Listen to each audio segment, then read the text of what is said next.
Friends, if you enjoyed what you read, don't forget to hit the like button, subscribe, and leave your comments. Your reactions and opinions mean a lot to me, and I always appreciate getting feedback. Let's discuss and share our thoughts together.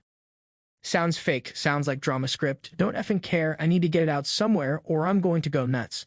We are from the same high school. Apparently, my wife had a huge crush on my best friend since junior high, and my best friend knew about this. Back to my story.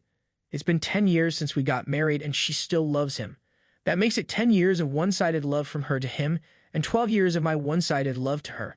She only got close to me and dated me so she could be in touch with my best friend. She wanted to be a part of his life no matter what, so she chose me as a scapegoat. And here I thought she loved me. How did I find this out? She told me 3 weeks ago. Why did she tell me? Because I decided we were ready for a child and brought up the discussion over dinner.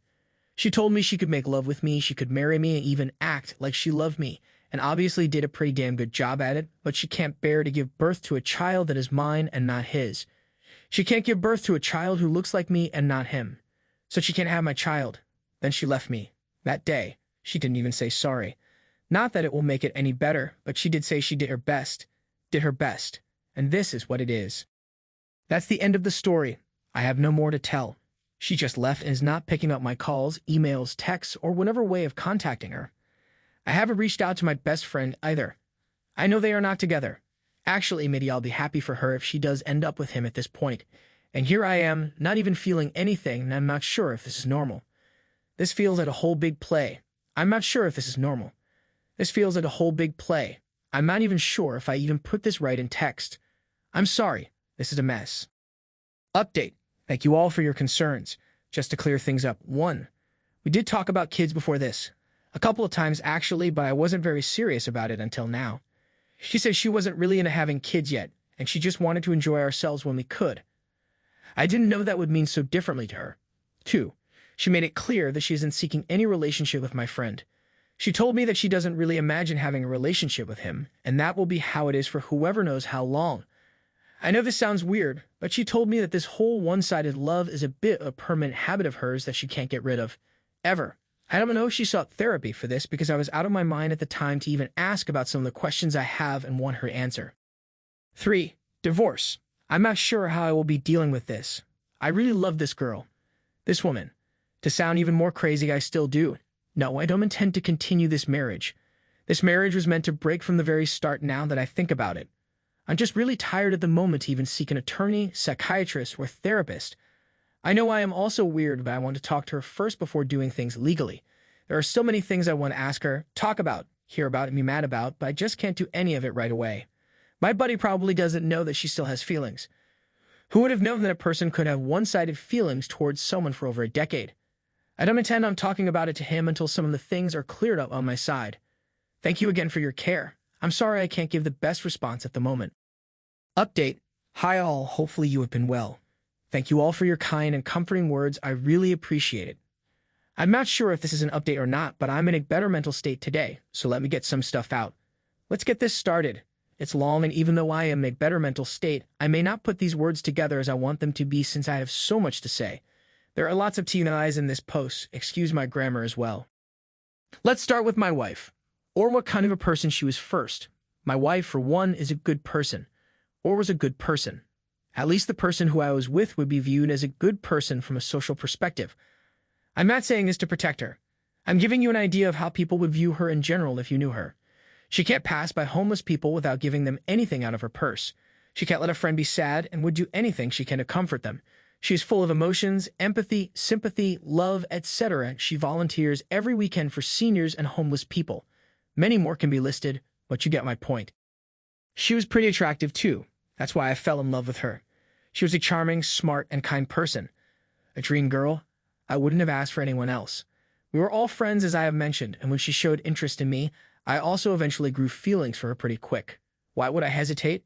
Like I said, she was like a dream girl to a man, at least to me. For all I know, I was her first guy. She didn't ever sleep with another guy, and that I know for sure. Her family was strict, and she lived with them until marriage, so I wouldn't say she really had a chance to get physical with someone. So yes, I'm her first guy. I wouldn't in a million years have suspected that all those times together were a lie. Well, she did a goddamn good job at keeping that dirty secret of hers. I was devoted to making this woman happy. I would have died to save this woman if I had to. I loved her to the core, every inch of her. I did everything to make her happy. That's why it hurts so much right now being betrayed. Or was it really a betrayal if she never loved me in the first place? Because I sincerely thought she loved me. I mean, how would anyone pretend to ask for a kiss, hug, and affection to someone for 10 years if they never loved them? Would you really want to cuddle up with a man who you never loved? Would you really want to share the same bed with a man who you never loved? Would you really want to hold someone's hand you never really loved? Would you really want to legally be married to a man who you never loved?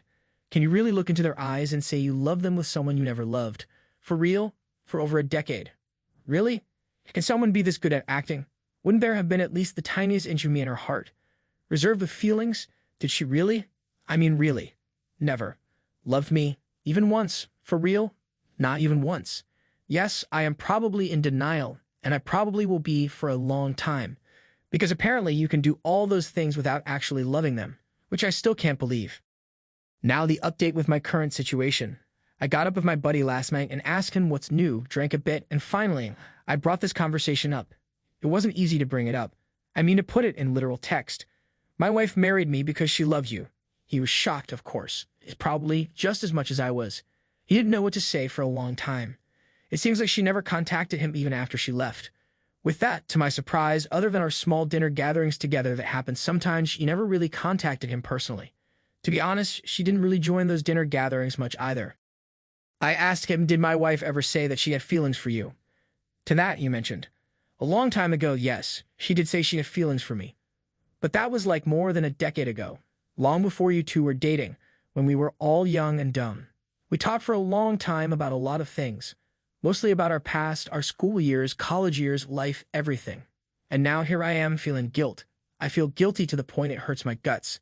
He didn't have to be involved in this messy story. But my selfish ass decided it was a good idea to talk to him about it. I regret it. He said sorry even though it was not his fault. I'm a terrible person for this. As for my wife, we are meeting up in 2 weeks. If you ask why in 2 weeks, she left an email saying she's in another country because she also felt like she needed to go off to somewhere to put things together and will return in 2 weeks. If you ask why I'm meeting up with her, she asked if it is okay with me. She wants to meet up for a talk. I agreed to it. I have lots of things to ask her. I haven't really had proper sleep for weeks. I'm tired. I'm sorry for the rant. I didn't mean to. Forgive me. Thank you for hearing me out again. Best wishes to you all. Final update. Hello to all. It's been quite a while since my last post. Things took a turn in a big way during that couple of months. Some kind people sent messages asking me how I was doing and what was happening. I couldn't answer any of it because I was too devastated to answer.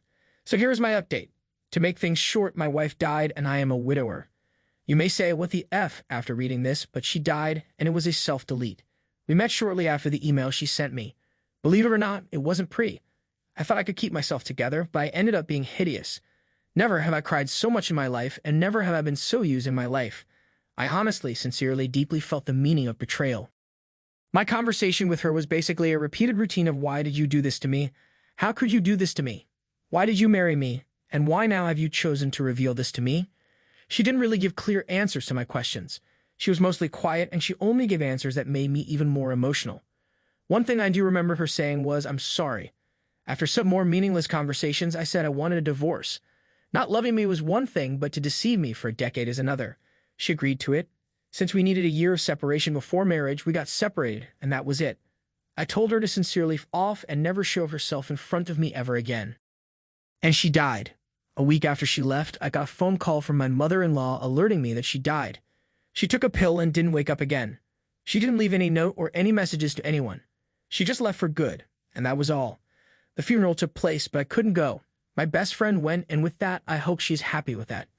It's been 3 months since she died. A deep trauma has been placed inside me, and I have been seeking therapy since. Hasn't got better, but with that, I am functioning as a bare minimum of a human being at least. I don't think I'll ever find absolution from this incident. My life has been torn apart, and my entire self can't function as it used to. I'm not even sure if I have put this post in a righteous form that would make sense. If it's a mess, I'm sorry. This was the best I could do. Some may find my story disturbing, or some even may find it made up.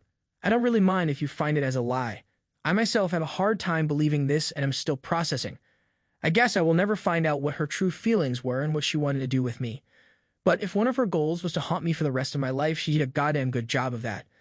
This is the last post I will ever make and will ever post. There's no meaning in life anymore for me, but I will have to go on. I really appreciate your concerns and kindness through the past 3 months. I wish you all well. Thank you all.